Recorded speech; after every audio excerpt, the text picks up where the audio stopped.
Cassidy Goodson was an apparently ordinary teenager. She was born on November 22, 1997 in the United States.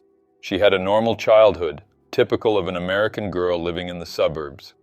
At the time of the events, she lived with her parents, Teresa and Timothy, and her siblings in Lakeland, Florida. She attended Kathleen High School and was described as a good student and a dedicated athlete, playing soccer for the local league. At home, Cassidy helped with household chores, as her parents worked long hours to support the family. She was known to be very helpful, just like her siblings, who shared some of the responsibilities with her. Cassidy went to church every Sunday, something she had been doing since childhood.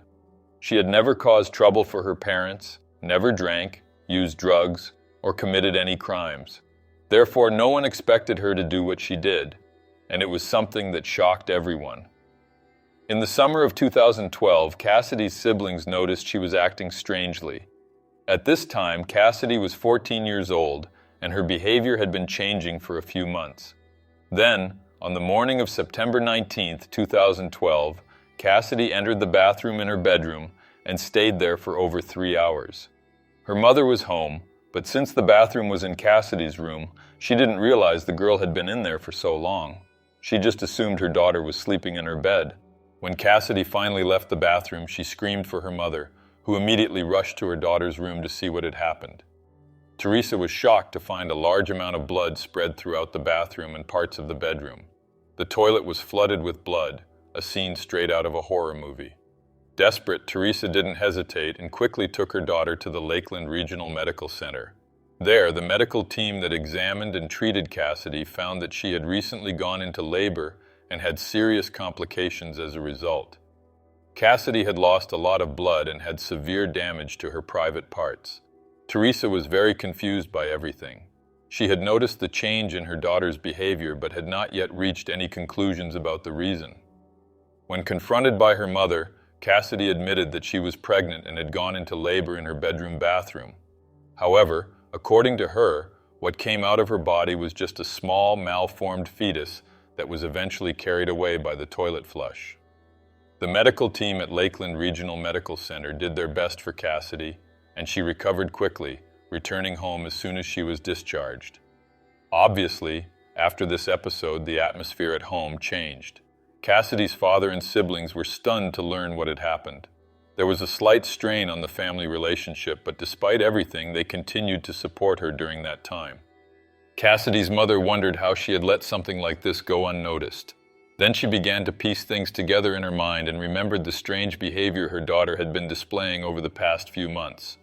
Cassidy had gained weight, something her mother thought was normal since the girl was in her teenage years, and body changes are common during this phase. The girl started wearing looser clothes and began isolating herself, spending more time in her room than usual. She also stopped hanging out with friends and avoided even places near her home that she used to frequent regularly. Cassidy's siblings were the first to notice this change in behavior since they spent more time with her than their parents, who were busy working. However, it never occurred to them that Cassidy might be pregnant.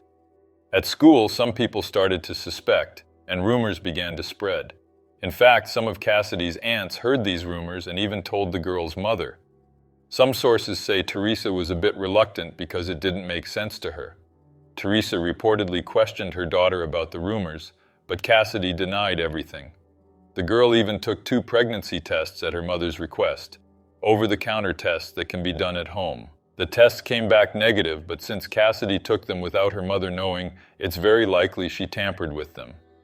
3 days after Cassidy was discharged from the hospital, Teresa was gathering her children's clothes to wash. When she entered Cassidy's room, she smelled something very foul coming from the laundry basket. At first, she thought it might be some dead animal in the area, perhaps a rat. While rummaging through the basket, Teresa found a plastic bag containing some blood-stained clothing, clothes that Cassidy had worn while giving birth in her bedroom bathroom. Due to the blood, the clothes reeked, and even after removing them, the smell lingered. Intrigued, Teresa began to search her daughter's room to try to find the source of the horrible odor. During the search, she found a shoebox hidden in a corner of the closet. When she opened the box, Teresa was horrified by what she saw. Inside was the body of a newborn, Cassidy's child, and Teresa's grandchild. Terrified, Teresa called one of her sisters, to whom she was very close. When her sister arrived, Teresa told her the whole story, and they both decided the best course of action was to contact the authorities. A police team was sent to the Goodson family home, where Teresa reported everything that had happened. Afterward, Cassidy was taken to the Lakeland Police Department, where she gave her first statement to the authorities. According to Cassidy, she started feeling unwell on September 17th, experiencing episodes of vomiting and diarrhea. This discomfort continued in the following days. On September 19th, Cassidy said she felt intense pressure in her abdomen, which led her to go to the bathroom.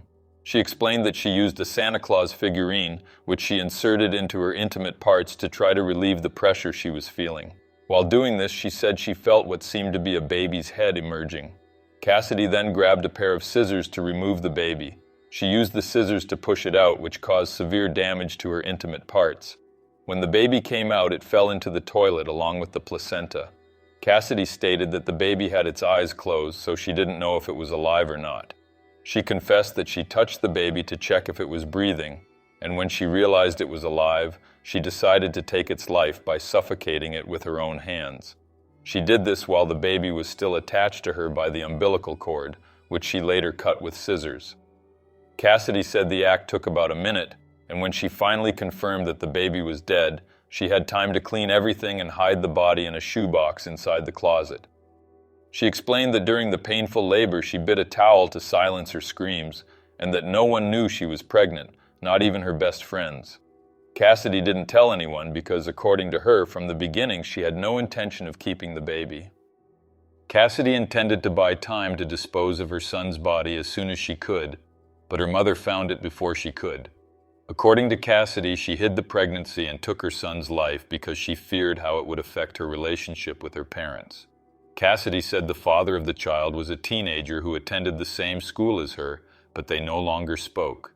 When asked if their relationship was consensual, she confirmed that it was.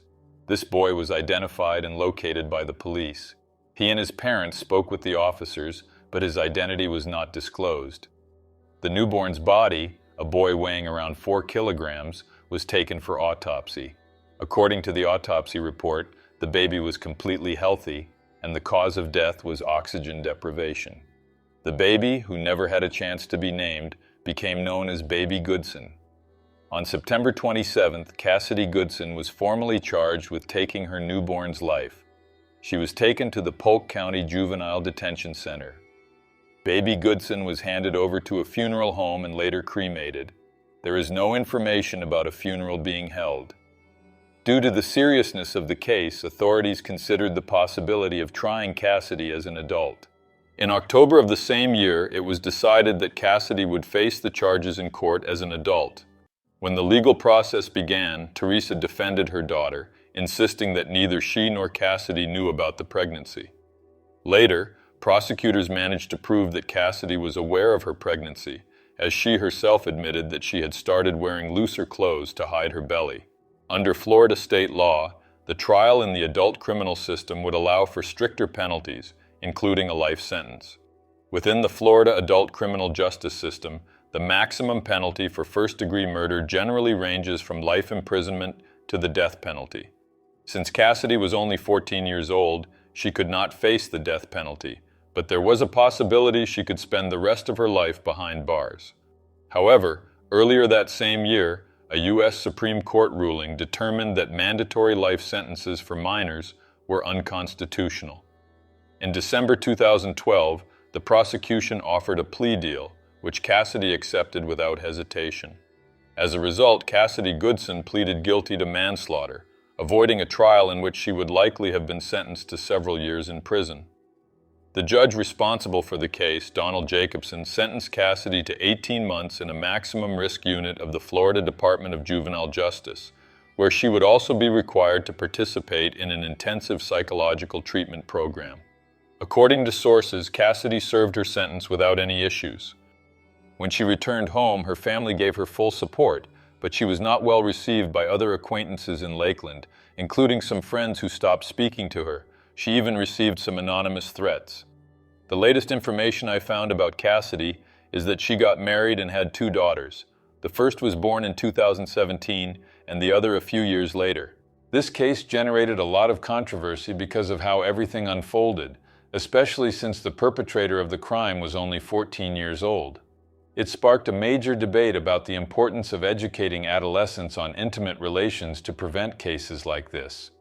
Many people who followed this story believed that Cassidy's sentence was too lenient for the severity of the crime she committed. These people think she should have spent more time in prison. But what do you think? Do you believe Cassidy's sentence was fair? Thank you for watching until the end, and I'll see you in the next video.